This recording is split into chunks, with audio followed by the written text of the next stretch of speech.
ഇപ്പോഴത്തെ new generation പേരുണ്ടല്ലോ, long distance relationship. അതെ, പ്രവാസം തന്നെ. എത്ര മനോഹരമായിട്ടാണല്ലേ അതിനെ എല്ലാവരും വർണ്ണിക്കുന്നത്. പക്ഷെ യഥാർത്ഥത്തിൽ ഈ പറയുന്നത് പോലെ അതൊരു സുഖമുള്ള വേദനയൊന്നുമല്ല, അത് വേദന തന്നെയാണ്. ആർക്കും പറഞ്ഞാൽ മനസ്സിലാവാത്ത, ആരോടും ഷെയർ ചെയ്യാൻ പറ്റാത്തൊരു വേദന.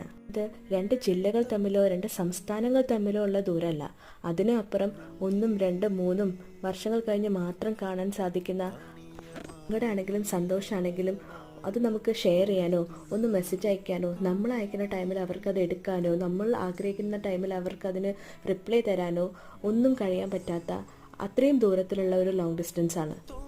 നമ്മൾ കാണണമെന്ന് ആഗ്രഹിക്കുമ്പോൾ കാണാൻ പറ്റില്ല. ഈ ടൈം സോൺ ഡിഫറൻസും നമ്മുടെ തിരക്കുകളും എല്ലാം കാരണം നമ്മൾ മിണ്ടണം എന്ന് ആഗ്രഹിക്കുമ്പോൾ നമുക്ക് മര്യാദയ്ക്ക് മിണ്ടാൻ പറ്റില്ല. ചിലരൊക്കെ പറയുന്നത് കേൾക്കാം, അകന്നിരിക്കുമ്പോൾ സ്നേഹം കൂടും, കാത്തിരിപ്പിൻ്റെ സുഖം അത് വേറെയാണെന്നൊക്കെ. പക്ഷെ അത്